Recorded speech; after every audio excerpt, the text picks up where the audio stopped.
ನಮಸ್ಕಾರ ವೀಕ್ಷಕರೇ, ಹುಬ್ಬಳ್ಳಿ ಧ್ವನಿಗೆ ಸ್ವಾಗತ. ನಾನು ನಿಮ್ಮ ಲೋಹಿತ ಬಸವ. ಶ್ರೀ ಮಹಾಬಳೇಶ್ವರ ಹಾಗೂ ಶ್ರೀ ವೀರಭದ್ರೇಶ್ವರ ದೇವಸ್ಥಾನ ವೀರಾಪುರ ಓಣಿ, ಹುಬ್ಬಳ್ಳಿ. ದಿನಾಂಕ ಫೆಬ್ರವರಿ 15, 2026 ರಂದು ರವಿವಾರ ಬೆಳಗ್ಗೆ ಶಿವರಾತ್ರಿ ನಿಮಿತ್ತವಾಗಿ ಶ್ರೀ ಮಹಾಬಳೇಶ್ವರ ಸ್ವಾಮಿ ಹಾಗೂ ಶ್ರೀ ವೀರಭದ್ರೇಶ್ವರ ಸ್ವಾಮಿಗೆ ಮಹಾರುದ್ರಾಭಿಷೇಕ. ತದನಂತರ ಬೆಳಗ್ಗೆ 9 ಗಂಟೆಗೆ ಶ್ರೀ ಮಹಾಬಳೇಶ್ವರ ದೇವಸ್ಥಾನ ಟ್ರಸ್ಟ್ ಕಮಿಟಿ ವತಿಯಿಂದ ಶ್ರೀ ಪಂಚಾಚಾರ್ಯ ಧ್ವಜಾರೋಹಣದೊಂದಿಗೆ ಜಾತ್ರಾ ಮಹೋತ್ಸವದ ಕಾರ್ಯಕ್ರಮಗಳಿಗೆ ಚಾಲನೆ ನೀಡಲಾಗುವುದು. ರಾತ್ರಿ 8 ಗಂಟೆಗೆ ಶಿವರಾತ್ರಿ ನಿಮಿತ್ತ ಭಜನಾ ಹಾಗೂ ಜಾಗರಣೆ ಏರ್ಪಡಿಸಲಾಗಿದೆ. ದಿನಾಂಕ ಫೆಬ್ರವರಿ 20, 2026 ರಂದು ಶುಕ್ರವಾರ ದಿವಸ ಪ್ರಾತಃ ಕಾಲ ಬೆಳಗ್ಗೆ 5 ಗಂಟೆಗೆ ಶ್ರೀ ವೀರಭದ್ರೇಶ್ವರ ಸ್ವಾಮಿಗೆ ಹಾಗೂ ಶ್ರೀ ಮಹಾಬಳೇಶ್ವರ ಸ್ವಾಮಿಗೆ ಮಹಾರುದ್ರಾಭಿಷೇಕ ಜರುಗುವುದು.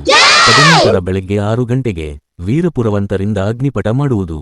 ಬೆಳಗ್ಗೆ 7 ಗಂಟೆಗೆ ಪಲ್ಲಕ್ಕಿ ಉತ್ಸವ ಪ್ರಾರಂಭಗೊಂಡು ಕುಂಭಹೊತ್ತ ಸುಮಂಗಲೆಯರೊಂದಿಗೆ ಸಕಲ ವಾದ್ಯ ಹಾಗೂ ಎತ್ತುಗಳ ಮೆರವಣಿಗೆ, ಕರಡಿ ಮಜಲು, ಝಾಂಜ, ನಂದಿಕೋಲ, ಕುದರೆ ಕುಣಿತಗಳೊಂದಿಗೆ ನಗರದ ಪ್ರಮುಖ ಬೀದಿಗಳಲ್ಲಿ ಸಂಚರಿಸಿ ಮರಳಿ ದೇವಸ್ಥಾನಕ್ಕೆ ಆಗಮಿಸಿ ಮಧ್ಯಾಹ್ನ 12 ಗಂಟೆಗೆ ವೀರಪುರವಂತರೊಂದಿಗೆ ಅಗ್ನಿ ಪ್ರವೇಶ ಮಾಡುವುದು. ತದನಂತರ ಸರ್ವ ಭಕ್ತಾದಿಗಳಿಗೆ ಮಹಾಪ್ರಸಾದ ಹಮ್ಮಿಕೊಳ್ಳಲಾಗಿದೆ.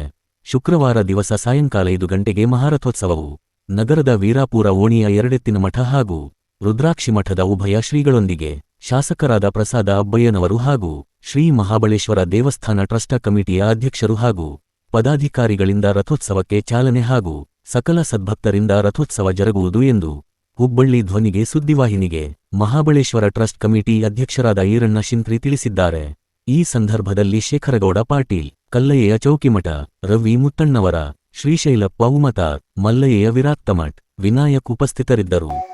ಎಲ್ಲರಿಗೂ ನಮ್ಮ ನಮಸ್ಕಾರಗಳು. ಪ್ರತಿ ವರ್ಷದಂತೆ ಈ ವರ್ಷವೂ ನಮ್ಮ ರಾಯಚೋಟಿ ವೀರಭದ್ರೇಶ್ವರ ಹಾಗೂ ಶ್ರೀ ಮಹಾಬಳೇಶ್ವರ ಜಾತ್ರಾ ಮಹೋತ್ಸವವು ತಾರೀಖ್ 20, 2, 2026 ರಂದು ಜರುಗುವುದು. ಅಂದು ಬೆಳಿಗ್ಗೆ ಮಹಾಸ್ವಾಮಿಗೆ ಮತ್ತು ಮಹಾಬಳೇಶ್ವರಿಗೆ ರುದ್ರಾಭಿಷೇಕ ನಡೆಯುವುದು. ತದನಂತರ 6 ಗಂಟೆಗೆ ಅಗ್ನಿಪುಟ ಮಾಡುವರು. 8 ಗಂಟೆಗೆ ಸರಿಯಾಗಿ ಪಲ್ಲಕ್ಕಿ ಉತ್ಸವ ಮತ್ತು ಪಲ್ಲಕ್ಕಿ ಮೆರವಣಿಗೆ ಜರುಗುವುದು. ಆ ಮೆರವಣಿಗೆಯಲ್ಲಿ ಪಲ್ಲಕ್ಕಿ ಹಾಗೂ ವೀರಭದ್ರೇಶ್ವರನ ಮೂರ್ತಿ ಹಾಗೂ ವೀರಪುರವಂತರು ಹಾಗೂ ಕುಂಭ ಭಕ್ತ ಮಹಿಳೆಯರು ಹಾಗೂ ಬಾರಿಸುವವರು, ಊದುವರು ಮತ್ತು ಎತ್ತುಗಳ ಜೋಡಿಗಳು ಇರುವವು. ನಮ್ಮ ಹುಬ್ಬಳ್ಳಿಯ ಪ್ರಮುಖ ಬೀದಿಯಲ್ಲಿ ಹಾಯ್ದು ಮರಳಿ ನಮ್ಮ ದೇವಸ್ಥಾನಕ್ಕೆ ಬರುವುದು. ತದನಂತರ ಅಗ್ನಿ ಪುರವಂತರೊಂದಿಗೆ ಅಗ್ನಿ ಪ್ರವೇಶ ಮಾಡುವರು. ತದನಂತರ ಎಲ್ಲರೂ ಅಗ್ನಿ ಪ್ರವೇಶದ ನಂತರ ಮಧ್ಯಾಹ್ನ ಪ್ರಸಾದದ ವ್ಯವಸ್ಥೆ ಇರುವುದು. ತದನಂತರ ಅಂದೇ 5 ಗಂಟೆಗೆ ನಮ್ಮ ರಥೋತ್ಸವ ಜರುಗುವುದು. ಈ ರಥೋತ್ಸವಕ್ಕೆ ನಮ್ಮ ಎರಡೆತ್ತಿ ಮಠದ ಶ್ರೀಗಳು ಹಾಗೂ ನಮ್ಮ ರುದ್ರಾಕ್ಷಿ ಮಠದ ಶ್ರೀಗಳು ಮತ್ತು ನಮ್ಮ ಭಾಗದ MLAಗಳಾದಂಥ ಪ್ರಸಾದ ಅಬ್ಬಯ್ಯನವರು ಚಾಲನೆ ಕೊಡುವರು. ಅವರು ಚಾಲನೆ ಕೊಟ್ಟ ನಂತರ ಎಲ್ಲ ಭಕ್ತಾದಿಗಳು ಸೇರಿ ಹರ ಹರ ಎನ್ನುತ್ತಾ ತೇರನ್ನು ಎಳೆಯುವರು. ಮರಳಿ ಮತ್ತು ನಮ್ಮ ಮಹಾಬಳೇಶ್ವರನ ಮೈದಾನಕ್ಕೆ ಬರುವುದು. ತದನಂತರ ಸಂಜೆ 7 ಗಂಟೆಗೆ ಚಿಕ್ಕ ಮಕ್ಕಳ ಕಾರ್ಯಕ್ರಮ ಜರುಗುವುದು. ಎಲ್ಲರೂ ಭಕ್ತಾದಿಗಳು ಬಂದು ನಮ್ಮ ವೀರಭದ್ರ ಸ್ವಾಮಿ ಹಾಗೂ ಮಹಾಬಳೇಶ್ವರ ಸ್ವಾಮಿಯ ಕೃಪೆಗೆ ಪಾತ್ರರಾಗಬೇಕೆಂದು ತಮ್ಮಲ್ಲಿ ಕೇಳಿಕೊಳ್ಳುತ್ತೇವೆ ಮತ್ತು ಈ ಮಾಧ್ಯಮದವರಿಗೂ ನಾವು ಧನ್ಯವಾದಗಳನ್ನು ಹೇಳುತ್ತೇವೆ. ಎನ್ನ ಹೃದಯ ಮಂದಿರದಲ್ಲಿ ನನ್ನ ಆರಾಧ್ಯ ದೈವವನ್ನ ನೆನೆಸಿಕೊಂಡು ಹಾಗೂ ಮಹಾಬಳೇಶ್ವರ ಮತ್ತು ವೀರಭದ್ರೇಶ್ವರನ ಪಾದಗಳಿಗೆ ನಮಸ್ಕರಿಸುತ್ತಾ, ಪ್ರತಿ ವರ್ಷದಂತೆ ಈ ವರ್ಷವೂ ಕೂಡ ಶ್ರೀ ಮಹಾಬಳೇಶ್ವರ ಮತ್ತು ವೀರಭದ್ರೇಶ್ವರ ಜಾತ್ರಾ ಮಹೋತ್ಸವನ ತಾರೀಖು 20, 2, 2026 ರಂದು ಜರುಗುವುದು.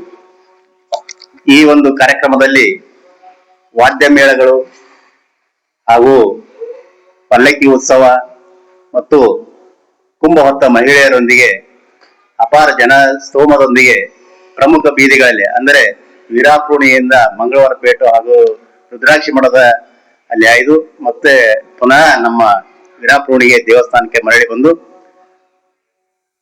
ಬಂದ ತಕ್ಷಣ ವೀರ ಪುರವಂತರೊಂದಿಗೆ ಕುಂಭವತ್ತ ಮಹಿಳೆಯೊಂದಿಗೆ ಅಗ್ನಿ ಪ್ರವೇಶವನ್ನ ಮಾಡಿ ಒಂದು ಈ ನಮ್ಮ ಜಾತ್ರಾ ಮಹೋತ್ಸವಕ್ಕೆ ಬಂದಂತ ಎಲ್ಲಾ ಭಕ್ತಾದಿಗಳು ಅಗ್ನಿ ಪ್ರವೇಶ ಮಾಡಿ ತದನಂತರ ಪ್ರಸಾದವನ್ನು ಸ್ವೀಕಾರ ಮಾಡಿ ಎಲ್ಲರೂ ಈ ಒಂದು ವೀರಭದ್ರೇಶ್ವರ ಹಾಗೂ ಮಹಾಬಲೇಶ್ವರ ದೇವಸ್ಥಾನದ ದೇವರಿಗೆ ಎಲ್ಲರೂ ಪ್ರೀತಿಯ ಪಾತ್ರರಾಗಬೇಕೆಂದು ಈ ನಮ್ಮ ಎಲ್ಲಾ ಬಂಧುಗಳಿಗೆ ಕೇಳಿಕೊಂಡು ಹಾಗೂ ಬಂದಂತ ಎಲ್ಲಾ ಬರುವಂತವರು ಹಾಗೂ ಬಂದಂತ ಎಲ್ಲರಿಗೂ ಈ ಒಂದು ಆಮಂತ್ರಣ ಎಂದು ತಿಳಿದುಕೊಂಡು ಎಲ್ಲರೂ ಈ ಒಂದು ಜಾತ್ರಾ ಮಹೋತ್ಸವದಲ್ಲಿ ಪಾಲ್ಗೊಳ್ಳಬೇಕೆಂದು ಅವರಲ್ಲಿ ಕೇಳ್ಕೊತಾ ಇದ್ದೀನಿ ಹಾಗೂ ಎಲ್ಲರಿಗೂ ಬಂದಂತವರಿಗೆ ಸ್ವಾಗತ ಕೋರ್ತೇನೆ ಹಾಗೂ ಇಲ್ಲಿ ನಮ್ಮ ಕರೆಗೆ ಹೋಗೊಟ್ಟು ಬಂದಂತ ಮಾಧ್ಯಮದವರಿಗೂ ಕೂಡ ಅವರಿಗೂ ನಾವು ಸ್ವಾಗತ ಕೋರಿ ಹಾಗೂ ಇಲ್ಲಿ ನೆರೆದಂತ ಎಲ್ಲರಿಗೂ ಹಾಗೂ ನಮ್ಮ ಟ್ರಸ್ಟ್ ಕಮಿಟಿಯ ಎಲ್ಲಾ ಸದಸ್ಯರಿಗೂ ಅವರಿಗೆ ಸ್ವಾಗತ ಕೋರಿ ನಾನು 2 ಮಾತುಗಳನ್ನು ಮುಗಿಸ್ತೇನೆ.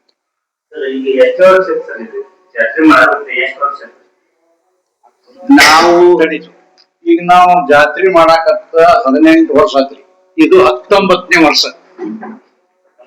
19ನೇ ವರ್ಷ ನಾವು ಮೊದಲ ತೇರು ಬಂದಿಂದ 10ನೇ ವರ್ಷ ರೀ. ತೇರು ಬಂದ 9 ವರ್ಷ ಆತಿ, ಇದು 10ನೇ ವರ್ಷ. ಮೊದಲು ಹಂಗ ಮಾಡ್ತಿದ್ವಿ ಜಾತ್ರೆ. ಹಬ್ಬಯ್ಯನವ್ರು ತೇರು ಕೊಡ್ಸಿದ ನಂತರ ಈಗ 10ನೇ ವರ್ಷ ಇವತ್ತು ಈ ಜಾತ್ರೆ ಮಾಡೋದು. ಧರ್ಮಸಭೆಗಳನ್ನು ಹಮ್ಮಿಕೊಳ್ತಾ ಇದ್ದೀರಿ. ಧರ್ಮಸಭೆಗಳು ಇನ್ನೂ ಹೆಚ್ಚಿಗೆ ಆಗಬೇಕಾಗಿದೆ. ಆದ್ರೆ ಅದು ಎಲ್ಲೋ ಒಂದ್ ಕಡೆ ಮೊದಲಾಗಿದ್ದ ಕಾರಣ ಏನಂತ ಹೇಳಿ ಕಾರಣ ಅಂದ್ರೇನ್ರಿ, ಇವು ಜಾತ್ರೆ ಮಾಡೋದ್ರ ಸ್ವಲ್ಪ ಬಾಳ ಇದು ಆಗ್ತದ. ಈಗ ಟೈಮ್ ಸಾಲ್ವಲ್ಲ ಮೊದಲನೇಂಗ 3 ದಿನದ ಕಾರ್ಯಕ್ರಮ 2 ದಿನ ಕಾರ್ಯಕ್ರಮ ಮಾಡ್ತಿದ್ವಿ. ಅಂದ್ರೆ ಸ್ಟೇಜ್ ಫಂಕ್ಷನ್, ಸ್ವಾಮಿಗಳನ್ನ ಕರೆಸ್ತಿದ್ವಿ, ರಾಜಕೀಯ ವ್ಯಕ್ತಿಗಳನ್ನ ಕರೆಸ್ತಿದ್ವಿ. ಇವತ್ತಿನ ಧರ್ಮಸಭೆಗಳು ಈ ಧರ್ಮಸಭೆ ಏನಿಲ್ಲ, ಸಾಯಂಕಾಲ 7 ಗಂಟೆಗೆ ಚಿಕ್ಕ ಮಕ್ಕಳ ಕಾರ್ಯಕ್ರಮವನ್ನು ಇಟ್ಕೊಂಡಿದ್ವಿ. ಅಜಮಾಸ್ 400ರಿಂದ 500 ಮಂದಿ ಕುಂಭ ಹೊತ್ತ ಮಹಿಳೆಯವರು ಪಾಲ್ಗೊಳ್ತಾರೆ.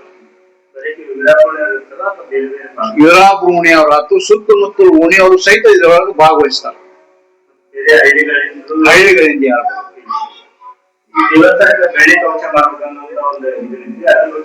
ನಮ್ಮ ರಾಯಚೂರು ವೀರಭದ್ರ ದೇವರಿಗೆ ಮತ್ತು ಮಹಾಬಲೇಶ್ವರ ದೇವರಿಗೆ ಅಖಂಡ ಬೆಳ್ಳಿ ಕವಚ ಮಾಡ್ಬೇಕಂತ ಸಂಕಲ್ಪ ಮಾಡ್ಕೊಂಡಿವ್ರಿ. ಆದ್ರ ಯಾರಾದ್ರೂ ಬೆಳ್ಳಿ ದೇಣಿಗೆ ಕೊಟ್ರ ನಾವು ಆಫೀಸ್ನಾಗ ಕೊಟ್ಟ ಬರ್ಕೊಂತಾರ್ರಿ, ಪಾವತಿ ಕೊಡ್ತಾರ. ಅದನ್ನ ಯಾರ ಬೆಳ್ಳಿ ಕೊಡ್ಬೇಕನ್ನೋ ಇಚ್ಛೆ ಇದ್ದವರು ನಮ್ಮ ಕಾರ್ಯಾಲಯದಲ್ಲಿ ಕೊಟ್ಟು ರಸೀದಿ ಪಡಿಬೇಕಂತ ನಾವು ತಮ್ಮಲ್ಲಿ ವಿನಂತಿ ಮಾಡ್ಕೊಳ್ತೀವಿ. ಬಂದಂತ ಭಕ್ತಾದಿಗಳಿಗೆ ಮಧ್ಯಾಹ್ನ ಊಟ, ಬೆಳಿಗ್ಗೆ ಕುಂಭ ಹೊತ್ತು ಮಹಿಳೆಯರಿಗೆ ಇಲ್ಲಿ ಉಪ್ಪಿಟ್ಟು ಚಹಾ ಮಾಡಿಸಿರ್ತೀವ್ರಿ. ಮಧ್ಯಾಹ್ನ ಹುಗ್ಗಿ ಅನ್ನ ಸಾರು, ಸಾಯಂಕಾಲ ಮತ್ತೊಂದು ಊಟ ಇಟ್ಟಿರ್ತೀವಿ. ಅಂದ್ರೆ ಚಿಕ್ಕ ಮಕ್ಕಳ ಕಾರ್ಯಕ್ರಮ ಮುಗಿದ ಕೂಡಲೇ ಮತ್ತೊಂದು ಊಟದ ವ್ಯವಸ್ಥೆ ಮಾಡಿ. ಬೆಳಿಗ್ಗೆ ಮತ್ತೆ ಯಾವ ಕಾರ್ಯಕ್ರಮ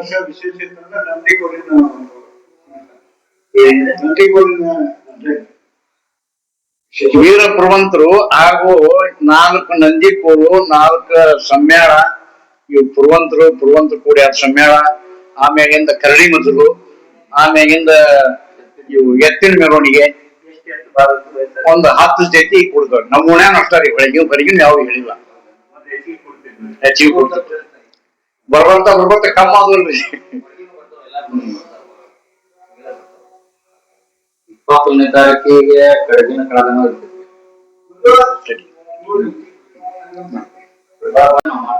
ಪ್ರಮುಖ ಇನ್ನೊಂದು ಪ್ರಶ್ನೆ ಏನಂದ್ರೆ, ತೇರು ಹೇಳೋ ಸಂದರ್ಭದಾಗ ಪ್ರತಿ ವರ್ಷ ಏನಾಗ್ತೈತೆ, ಇಲೆಕ್ಟ್ರಿಕಲ್ ವೈರ್ ಸಮಸ್ಯೆ ಆಗತೈತೆ. ಅದು ಒಂದು ಬಹಳ ದಿನದ ಒಂದು ಬೇಡಿಕೆ ಐತಿ. ಯಾಕೆ ಇನ್ನೂವರೆಗೂ ಆಗ್ತಾ ಇಲ್ಲ? ಅದ್ರ ಬಗ್ಗೆ ನಾವು ಮಾತಾಡಿ ನಮ್ಮ ಇವರು ಪ್ರಸಾದ್ ಅವ್ರಿಗೆ ಮಾತಾಡಿದೀವಿ ಮತ್ತು ನಮ್ಮ ಕಾರ್ಪೊರೇಟ್ ಅಂತ ಮಾಜಿ ಉಪಮಹಾಪೌರ ತೇರು ಬಂದಾಗ ಈ ಸಮಸ್ಯೆ ಐತಿ. ರೋಡ್ ರಿಪೇರಿ ಸಂಬಂಧ ಆಮೇಲೆ ಇದ್ರ ಸಂಬಂಧ ಸ್ವಲ್ಪ ಅಡೆತಡೆಯಾಗಿ ಸ್ವಲ್ಪ ಇದು ಆಗಿದೆ. ಅದನ್ನ ಮಾಡಿಕೊಡ್ತೀನಿ ಅಂತ ಭರವಸೆ ನಮ್ಮ ಕಾರ್ಪೊರೇಟರ್ ಅಂದ್ರೆ ಮಾಜಿ ಉಪಮಹಾಪೌರ ಅಂತ ದುರ್ಗಮ್ಮ ವಿಜಯ ಅವರು ಹೇಳಿದ್ದಾರೆ ಹಾಗೂ ನಮ್ಮ ಪ್ರಸಾದ್ MLA ಅವರು ಹೇಳಿದ್ದಾರೆ. ಈ ಜಾತ್ರೆ ಮುಂದಿನ ಜಾತ್ರೆ ನನ್ನ ಮಟ್ಟಿಗೆ ಮುಂದಿನ ಜಾತ್ರೆಯಲ್ಲಿ ಆಗ್ಬೋದು ಅಂತ ನಾನು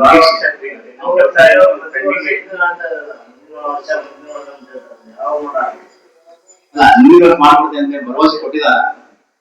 ನಿಮ್ದು ಏನ್ ಲಿಖಿತದಾಗ ಏನು ಒತ್ತಾಯ ಮಾಡಿದ್ರು ನಿಮ್ ಕಮಿಟಿ ವತಿಯಿಂದ ಪೂರ ಯಾವ ಟ್ರಸ್ಟ್ ಕಮಿಟಿ ವತಿಯಿಂದ ಇಸ್ಕಾನ್ ಡಿಪಾರ್ಟ್ಮೆಂಟ್ಗೆ ಒಂದು ಅರ್ಜಿ ಮುಖಾಂತರ ಅವರಿಗೆ ನಮ್ಗೆ ನಮ್ಮ ರಥವನ್ನು ಹೋಗ್ಲಿಕ್ಕೆ ಅನಾನುಕೂಲವಾದ ಕಾರಣ ಅನುಕೂಲ ಮಾಡಿಕೊಡ್ಬೇಕು ಅಂತ ಹೇಳಿ ಅವ್ರಿಗೆ ಅರ್ಜಿ ಕೊಟ್ಟಿದ್ದೀವಿ. ಆ ಅರ್ಜಿ ಮುಖಾಂತರ ಅವ್ರು ಬಂದು ಎಲ್ಲಾ ಕರೆಂಟಿನ ವೈರ್ನ ತೆಗೆದು ನಮ್ಮ ರಥವನ್ನು ಸಾಗಿಸಲಿಕ್ಕೆ ಸುಗಮವಾಗಿ ದಾರಿ ಮಾಡಿಕೊಟ್ಟು ಪುನಃ ಮತ್ತೆ ಅದ ಸ್ಥಳಕ್ಕೆ ಬಂದಾಗ ಮತ್ತೆ ಅವ್ರು ಏನ್ ಮಾಡ್ತಾರೆ ಅಂತಂದ್ರೆ ಆ ಕರೆಂಟಿನ ಜೋಡಣೆ ಮಾಡಿ ಹೋಗ್ತಾರೆ. ಅವ್ರಿಗೆ ತುಂಬಾ ಧನ್ಯವಾದ.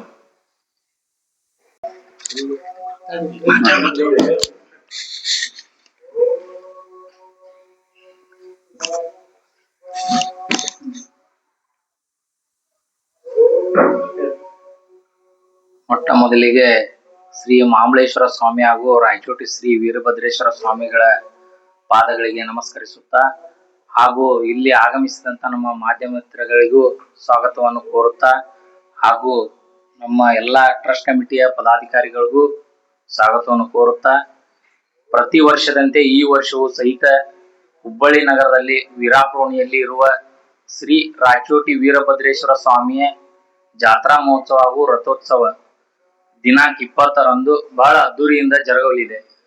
ಈ ವಿಶೇಷತೆ ಏನಪ್ಪಾ ಅಂತಂತಂದ್ರೆ ಆಂಧ್ರ ಪ್ರದೇಶದ ಕಡಪ ಜಿಲ್ಲೆಯಲ್ಲಿರುವ ರಾಯಚೋಟಿಗೆ ಹೋಗದೆ ಆಗಿರ್ತಕ್ಕಂಥ ಭಕ್ತಾದಿಗಳಿಗೆ ಹುಬ್ಬಳ್ಳಿ ನಗರದ ವೀರಾಪುರೋಣಿಯಲ್ಲಿ ರಾಯಚೋಟಿ ವೀರಭದ್ರೇಶ್ವರಿಗೆ ರಥೋತ್ಸವಕ್ಕೆ ಆಗಮಿಸಲು ಒಂದು ಸುವರ್ಣ ಅವಕಾಶ ಅಂತ ಹೇಳ್ಬೋದು. ಬಹಳ ದೂರ ಆಂಧ್ರ ಪ್ರದೇಶ ಆದ ಕಾರಣ ವೀರಾಪುರೋಣಿಗೆ ಬಂದು ಅವತ್ತಿನ ದಿವಸ ಆಂಧ್ರ ಪ್ರದೇಶದಲ್ಲಿ ಯಾವತ್ತೇ ರಥೋತ್ಸವ ಇರ್ತೈತಿ ಅವತ್ತಿನ ದಿವಸ ನಮ್ಮ ಹುಬ್ಬಳ್ಳಿ ವೀರಾಪುರೋಣಿಯಲ್ಲಿ ರಾಯಚೋಟಿ ವೀರಭದ್ರೇಶ್ವರ ಸ್ವಾಮಿಯ ರಥೋತ್ಸವ ಇರ್ತೈತಿ. ಆದ ಕಾರಣ ಎಲ್ಲಾ ಭಕ್ತಾದಿಗಳು ವೀರಾಪುರೋಣಿಗೆ ಬಂದು ರಾಯಚೋಟಿಗೆ ಆಗದೆ ಇರ್ತಕ್ಕ ಭಕ್ತಾದಿಗಳು ವೀರಾಪುರೋಣಿಗೆ ಬಂದು ಶ್ರೀ ಮಹಾಬಳೇಶ್ವರ ಸ್ವಾಮಿ ಹಾಗೂ ರಾಯಚೋಟಿ ಶ್ರೀ ವೀರಭದ್ರೇಶ್ವರ ಸ್ವಾಮಿಗೆ ಬಂದು ರಥೋತ್ಸವದಲ್ಲಿ ಪಾಲ್ಗೊಂಡು ಆಶೀರ್ವಾದವನ್ನು ಪಡೆಯಬೇಕೆಂದು ವಿನಂತಿಸಿಕೊಳ್ಳುತ್ತಿದ್ದೇನೆ.